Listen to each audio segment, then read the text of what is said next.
Pero, ¿por qué? Después de todo, la niña no tiene madre. El duque debe comprender que es natural que ella espera de él el amor y el sentido de seguridad que toda criatura busca en sus padres. La señora Wickham parecía muy agitada. «Usted me coloca en una posición muy difícil, señorita Mitton», dijo por fin. «Comprendo que tiene ante usted una ardua tarea.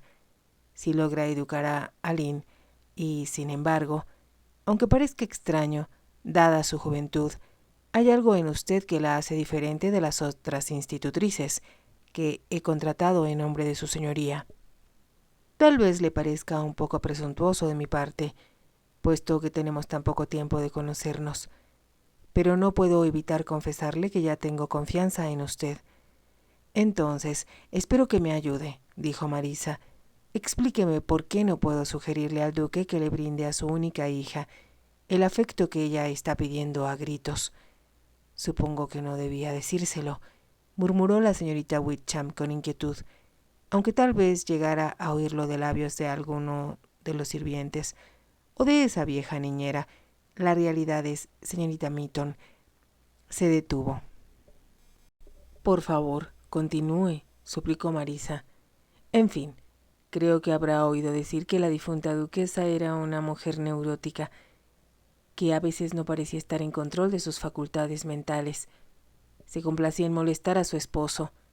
Eso le sucede con frecuencia, según creo, a las personas que están un poco trastornadas. Parecen odiar a la gente que más hacen por ellas. De cualquier modo, trató, en todas las formas posibles, de hacerle daño». «¿Qué hizo en particular?», preguntó Marisa. «Le dijo al duque», contestó la señora Wickham casi en un susurro, «que la niña no era de él». El duque de Milverley salió malhumorado al andén de la estación de St. Pancras. Había viajado desde el castillo de Dunrobin, en Escocia, en el tren privado del príncipe de Gales. Durante el trayecto, los lacayos reales habían servido la cena y, por la mañana, despertaron a los invitados con los periódicos del nuevo día, que recogieron en Crewe. El duque había jugado al bridge con los caballeros que lo acompañaban hasta la madrugada, y ello hubiera explicado que ahora no se sintiera en su mejor forma, de no haber tenido un motivo más importante de preocupación. La partida de caza del duque de Sutherland en el castillo de Dunrobin había incluido al príncipe de Gales, quien llegó procedente de Balmoral.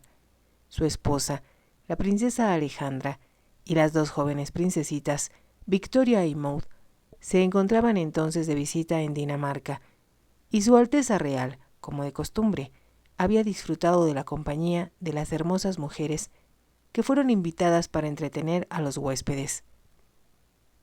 A nadie le extrañó encontrar entre ellas a la fascinante Lady Brooke, de quien el príncipe había estado profundamente enamorado los últimos 2 años. Lady Brooke no solo era hermosa, sino que poseía un particular encanto que cautivaba a todos. Ni aun sus amigos más conservadores, ni las más gazmoñas anfitrionas de Londres podían dejar de amarla, a pesar de no estar de acuerdo con su conducta. Como el duque de Milverley había sido uno de los invitados al castillo de Dunrobin, era obvio que Lord y Lady Wantage tenían que ser invitados también. Era la primera vez que Lady Wantage se hospedaba en aquel castillo de cuento de hadas, con sus altos torreones y almenas, que se elevaban por encima del mar, y sus magníficos jardines formales, embellecidos con fuentes que evocaban en los visitantes recuerdos de Versalles. Hetty Wantage estaba encantada en aquel lugar, y al duque le había conmovido su entusiasmo. La piel blanca y rosada de ella, toda su rubia belleza resaltaba en el ambiente de Escocia, y se veía preciosa vestida con las telas de lanas a cuadros de la región. Pero, después de pasar 3 días en el castillo, Hetty había llamado al duque a un lado para comunicarle que Lord Wantage se estaba poniendo difícil. «¿Qué quieres decir con eso de difícil?», había preguntado el duque. «Está celoso, Valerius. Como te he dicho antes, jamás, en los 11 años que llevo de casada, yo había mirado siquiera a otro hombre, y a Bernard no le gusta lo que está pasando ahora. Sospecha de nosotros. Hitty se encogió de hombros. Era un pequeño amaneramiento que había copiado de las francesas y sabía que atraía la atención hacia sus blancos hombros y su largo cuello de cisne. Debemos tener cuidado, había dicho el duque con firmeza. Sí, desde luego, debemos ser muy cuidadosos, aceptó Hitty, y sus grandes ojos azules parecieron llenarse de lágrimas. Oh, Valerius, no puedo renunciar a ti. No se trata de eso, había respondido el duque con voz profunda. Debemos hacer todo lo posible por no atraer la atención hacia nosotros y, por favor, trata de mostrarte amable con tu marido. Él sabía, por experiencia, que lo malo de muchas mujeres era que, una vez que se enamoraban, descuidaban a sus maridos o demostraban aversión hacia ellos. El duque hubiera sido un tonto, y no lo era, si no se hubiera dado cuenta de que la fascinación que ejercía sobre las mujeres se basaba, en gran parte, en el hecho de que no las consideraba parte esencial de su existencia. Tenía muchas otras cosas con que ocupar su mente y, a diferencia de muchos de sus contemporáneos, no desperdiciaba su talento, su tiempo ni sus energías en dedicarse exclusivamente a perseguir a las mujeres. A pesar de ello, estaba consciente de su atractivo y de su propia importancia. No tenía la menor intención de recorrer de nuevo el camino del altar, con alguna joven frívola que solo deseara lucir los diamantes de Milverley. Había mantenido, desde la muerte de su esposa, numerosos idilios, discretos y divertidos, con mujeres casadas, cuyos maridos habían decidido hacerse de la vista gorda respecto a lo que estaba sucediendo. Había supuesto que Lord Wantage no había notado que cortejaba a la encantadora Hitty o que no le importaba. Bernard Wantage era un hombre de carácter fuerte. Constituía lo que el duque consideraba como un excéntrico calculado. Vestía exageradamente y usaba un enorme bigote que era la delicia de los caricaturistas, por lo que su rostro era ya familiar para el hombre de la calle. Lord Wantage era extremadamente popular en las pistas de carreras de caballos, no solo porque sus caballos ganaban, sino porque representaba para el público ordinario el ideal del aristócrata deportista, con su sombrero de copa ligeramente ladeado, su bigote que sobresalía 8 centímetros a cada lado de su cara, atraía la atención dondequiera que aparecía. Usaba siempre un clavel amarillo, como amarillos eran los colores de sus caballos de carrera, sus carruajes, las libreas de sus criados, que se combinaban con negro. Solían conocerlo con el mote de Avispón Wantage, y el duque no pudo menos que preguntarse si ello tendría un significado más allá del hecho de que sus vehículos se parecieran al insecto del aguijón venenoso. Aunque el duque era más joven que el príncipe de Gales, eran amigos íntimos, y el duque no deseaba causar un escándalo que repercutiera en el prestigio, ya bastante deteriorado, de la casa Marlborough. Por el momento, todos aquellos que quería el príncipe trataban de librarlo de las críticas del público y de los agresivos artículos periodísticos que sobre él se publicaban. De modo que el duque comprendió que si Lord Wantage se mostraba quisquilloso, las cosas podían ponerse muy difíciles para él. Había permanecido despierto mientras el tren avanzaba a través de la noche, y se dijo que lo más sabio hubiera sido, en esos momentos, pedirle a Lady Wantage que no volvieran a verse, excepto en público, al menos hasta que no se hubieran disipado un poco las sospechas de Lord Wantage. Era difícil saber cuáles eran los sentimientos del marido ofendido. En el castillo de Dunrobin se había mostrado tan divertido como siempre. Contó los cuentos de costumbre, un tanto indecentes, después de la cena. Demostró su buena puntería, perdió en las cartas sin que lo abandonara su buen humor y, en general, actuó en la forma acostumbrada. Si el duque observó que lo trataba con cierta frialdad, esta no había sido lo bastante perceptible como para estar completamente seguro. Debía haber renunciado a ella, se decía ahora. Entonces, con la obstinación que le caracterizaba, se preguntó: ¿por qué diablos tengo que hacerlo? Ella me atrae y, sin duda alguna, imagina que está enamorada de mí. Aquellos ojos azules, cuando se llenaban de lágrimas, podían ser muy atractivos. Al duque le gustaban las mujeres femeninas, afianzaban su confianza y su seguridad en sí mismo. En realidad, todos sus idilios habían sido con mujeres que se aferraban a él y murmuraban a su oído protestas de amor, a las que él respondía en la forma un poco condescendiente con que un sultán acepta el tributo de una de sus concubinas. Había dado gracias a Dios, mientras se despedía del príncipe y de su grupo en la estación de St. Pancras, de que él mismo no estuviera enamorado. Se había jurado, después de sus experiencias con Lady Grey, no volverse a enamorar jamás, y había cumplido su promesa. Podía divertirse, encapricharse, y aún dejarse cautivar hasta cierto punto por una mujer, pero en el fondo de su alma no entregaba su afecto, manteniéndose siempre alerta y vigilante. Jamás volvería a ser, pensó, aquel vulnerable joven enamorado que recorría las calles de noche porque no podía dormir. Recordaba las largas horas que había pasado frente a cierta casa de Berkeley Square, en silencioso homenaje a la mujer amada. Recordaba también, vívidamente, cómo una palabra amable o la sonrisa de unos labios rojos podía arrastrarlo a un paraíso de felicidad y cómo la indiferencia podía sumirlo en un infierno de desventura. Lamentaría tener que renunciar a Hetty Wantage, pero si su marido se mostraba difícil, era lo único que podía hacer. Tomaría la decisión final, pensó después del fin de semana que ambos pasarían con él en Box. El príncipe había insinuado que le gustaría ir al castillo al día siguiente y permanecer allí hasta el lunes. El martes, la princesa Alejandra regresaría del extranjero.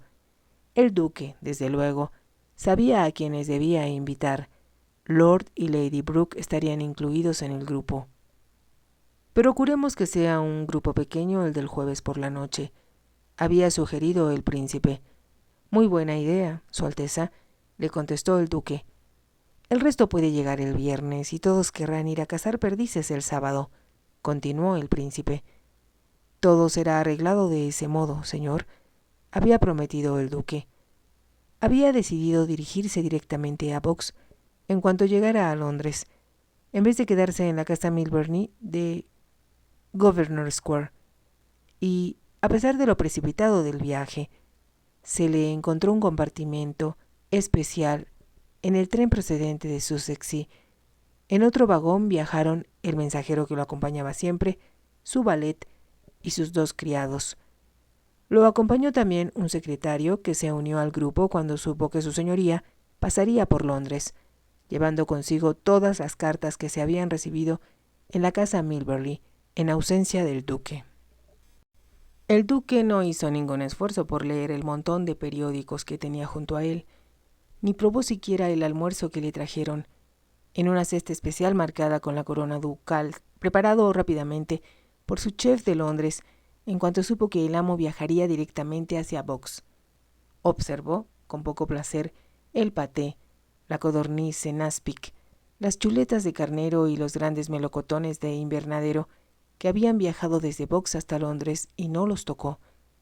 Solo se sirvió una copa de champaña y se recostó en el asiento, mirando distraídamente el paisaje que se deslizaba a toda velocidad frente a sus ojos.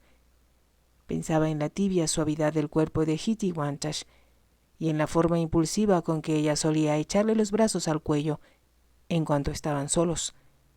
Recordaba la alegre expresión de su rostro cuando él llegaba a verla, aprovechando que Lord Wantage había ido a su club y pasaban la tarde encerrados juntos.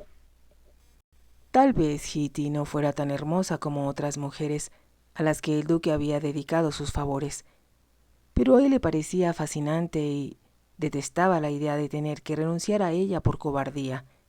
Maldita sea, Wantage debería portarse de una manera más civilizada, dijo el duque en voz alta. Se decía que, de haberse invertido los papeles, él no habría objetado que su esposa estuviera relacionada ilícitamente con él o con otros hombres, en tanto fueran discretas. El duque iba tan ensimismado en sus pensamientos que el tren llegó a la estación del castillo de Box sin que hubiera abierto las cartas ni desdoblado los periódicos. Su carruaje, con un cochero y 2 lacayos, lo estaba esperando, y mientras el mensajero se quedaba a recoger el equipaje, las armas y demás aditamentos que habían sido traídos de Escocia, el duque se alejó.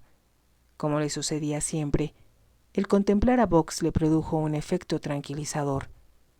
El castillo era tan hermoso y era una parte tan importante de su vida que no podía volver a él sin experimentar una cálida satisfacción. Las hojas empezaban a caer de los árboles, los robles adquirían un tono ocre rojizo y el frío viento de fines de septiembre era estimulante. «Bienvenido a casa, su señoría», dijo el mayordomo haciendo una reverencia, cuando vio entrar al duque en el amplio vestíbulo. «Ordena que me alisten a Samson», repuso el duque. «En cuanto me cambie, cabalgaré un poco». «Muy bien, su señoría». El duque subió corriendo la escalera, casi como un chiquillo que inicia con entusiasmo las vacaciones. Sintió un deseo repentino de salir a la luz del sol, de sentir el viento en la cara y olvidarse de todo, excepto de lo que le rodeaba. Cuando volviera, hablaría con la señorita Witcham, a fin de que ésta hiciera los arreglos necesarios con respecto al grupo que llegaría de visita. También enviaría a buscar al guardabosque para decidir qué áreas eran las más aconsejables para llevar a sus invitados a cazar el sábado siguiente. Mientras tanto, disfrutaba con la sola idea de montar a Samson, el potro que había comprado recientemente. El duque hizo galopar al caballo para aplacarlo un poco y después empezó a cabalgar a través del parque, en dirección del bosque. Existía un terreno en el extremo norte de la propiedad que no había visitado desde hacía algún tiempo, y pensó que podría tener una mejor dotación de perdices que las áreas más cercanas en las que se cazaba con mayor frecuencia. Deseando explorarlo por sí mismo, empezó a cabalgar por el bosque. El caballo avanzaba, casi silenciosamente, sobre las hojas caídas y las agujas de los pinos que cubrían los poco transitados senderos. El duque salía de la penumbra de los árboles y avanzaba hacia los arbustos, cuando escuchó un disparo frente a él. Sorprendido, temió que pudiera haber cazadores ilegales en su propiedad, por lo que apresuró el paso de su caballo. Entonces, por encima de los arbustos que llegaban a la altura del caballo, vio elevarse a un faisán. «No dispares», oyó decir a una voz femenina. En aquel momento se escuchó otro disparo y el ave se estremeció en el aire. «¡Le di! ¡Le di!», gritó una voz infantil antes que la voz de la mujer pudiera decir «está herido». El faisán trataba de emprender de nuevo el vuelo cuando un tercer disparo lo derribó a tierra. Se escuchó una exclamación de alegría. «¡Está muerto! ¡Está muerto!». El duque surgió de los arbustos, y lo primero que vio fue a una niña, a quien reconoció como su propia hija, que corría a través del campo arado, aparentemente para recoger al ave muerta. Después vio a una mujer con un rifle en las manos. El duque se volvió hacia ella furioso. «¿Quién es usted?», preguntó. «¿Y por qué diablos está matando mis faisanes fuera de temporada?». La ira estremecía su voz.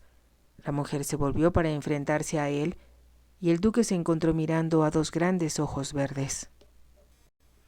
La mirada de aquellos ojos expresaba su asombro, pero un instante después, el duque comprendió que su dueña lo había reconocido. Estupefacto, observó que la expresión de la desconocida cambiaba a una de hostilidad, sino de franca antipatía. Después, con una voz musical y una dignidad que él no esperaba, la mujer dijo: «Soy la nueva institutriz de Aline, su señoría. Soy la señorita Mitton, para servirle». «La nueva institutriz», exclamó el duque. «¿Y considera usted, señorita Mitton, que aprender a disparar es parte esencial de la educación de una niña? Le hace adquirir precisión, rapidez de juicio y equilibrio», fue la respuesta.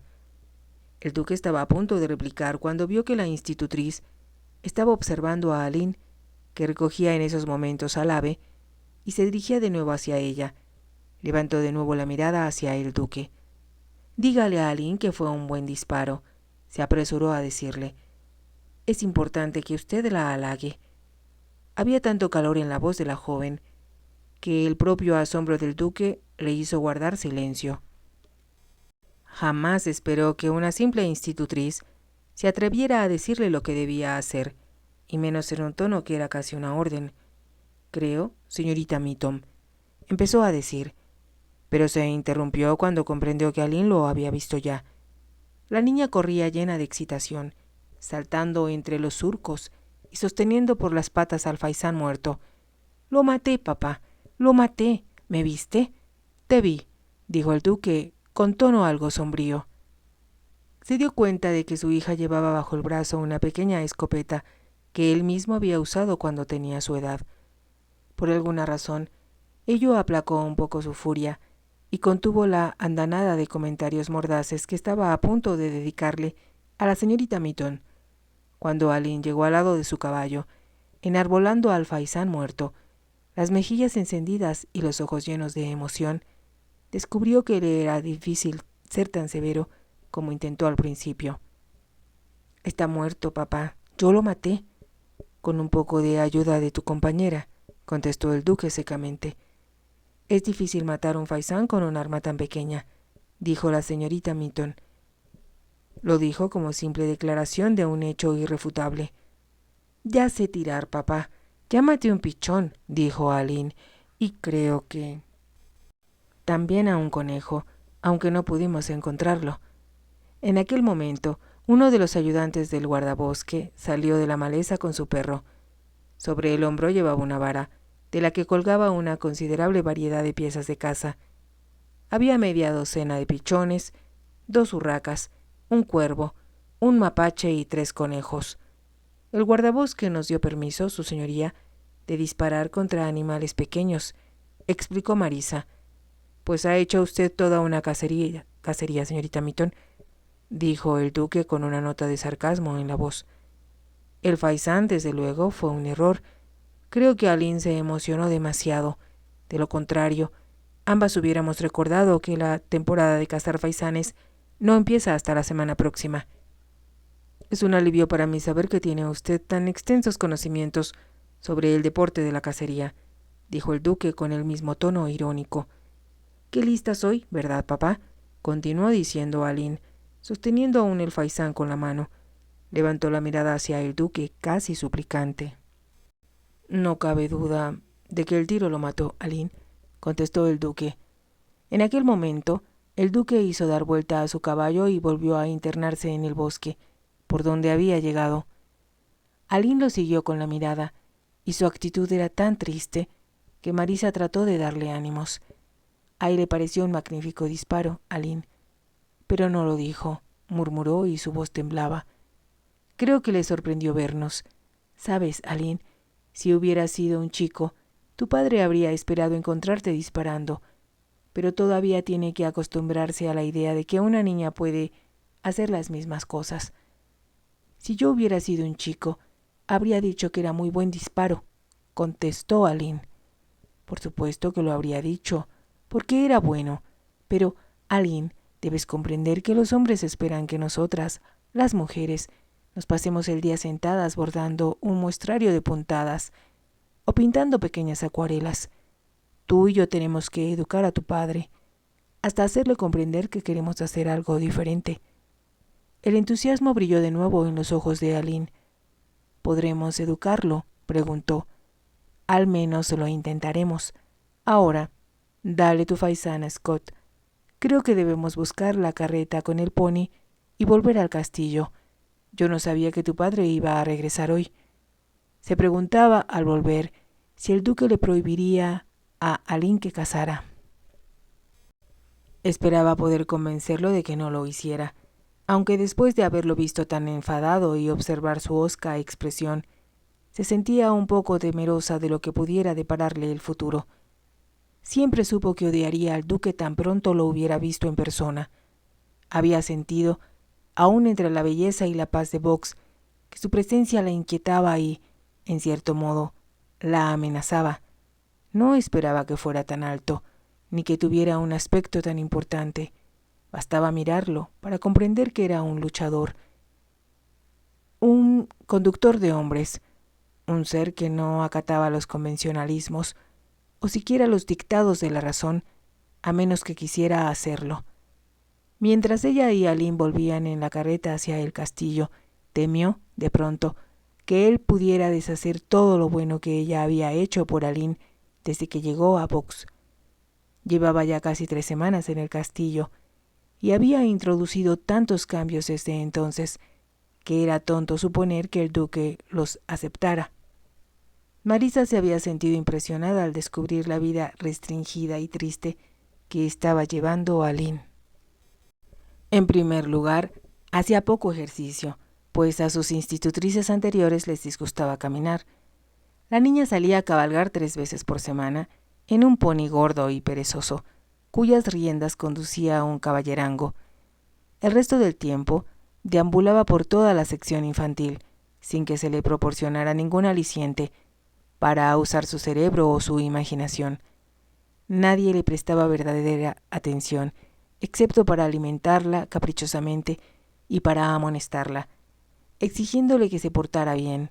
La comida estaba bien preparada, pero de acuerdo con las ideas particulares del cocinero acerca de la alimentación infantil. Muchos pudines espesos y demasiado pan blanco, mantequilla y pastelillos, muy poca fruta, aunque los invernaderos casi se venían abajo con los melocotones y uvas que contenían, y pocos vegetales verdes constituían la alimentación de la niña. El hecho de que Aline tuviera manchas en la cara era una prueba de que no estaba recibiendo una adecuada alimentación. Marisa había pedido el derecho de planear los menús de acuerdo con el cocinero y con la señorita Whitcomb, y, aunque ésta protestó diciendo que aquello no se había hecho nunca antes, terminó por acceder de buena gana. Marisa, que era muy aficionada a la equitación, había insistido en que ella y Aline cabalgaran todas las mañanas, cuando menos 2 horas. En la tarde caminaban varios kilómetros. Exploraron los bosques, como le había prometido a Aline, descubriendo muchas cosas inusitadas que la niña no había visto antes. Marisa le había enseñado los nombres y las características de los árboles, arbustos y flores. Ninguna institutriz le había explicado nada acerca de las hierbas aromáticas y medicinales que había en una sección del jardín, ni le había explicado su utilidad. Ninguna había jugado con la niña, ni hecho castillos con ella en el banco de arena que se encontraba entre los pinos. Fue allí donde sepultaron subrepticiamente a la destrozada muñeca que Lady Wantage le había regalado a Aline. A la niña le encantó el ambiente de conspiración con que ella y Marisa cavaron un profundo hueco en la arena para que el juguete quedara bien oculto. Marisa estaba encantada al observar el rostro de Aline, que tenía mejor color y que ya no fruncía tanto el ceño. Había comprendido que se estaba ganando la confianza de la niña y, en consecuencia, Aline se volvió más fácil de manejar. Cuando hacía una rabieta, como sucedía aún cuando no lograba salirse con la suya, Marisa simplemente abandonaba la habitación. 10 minutos más tarde, Aline tocaba la puerta de su alcoba y le ofrecía disculpas. En una ocasión en que la niña había sido particularmente grosera, Marisa salió a caminar por el jardín. Antes de media hora, una manecita tibia se había deslizado en la suya y una voz asustada le dijo: «No podía encontrarla. Temía que se hubiera ido. No sé qué le ha hecho a esa criatura», había comentado una vez la señorita Whitcomb, «pero ya es muy diferente a como solía ser. Ha hecho verdaderos milagros, señorita Mitton». «Solo he empleado una dosis adecuada de sentido común», había contestado Marisa. En realidad, le dolía la forma desordenada como se había educado a Aline y que jamás se le hubiera proporcionado el cariño y la consideración adecuados.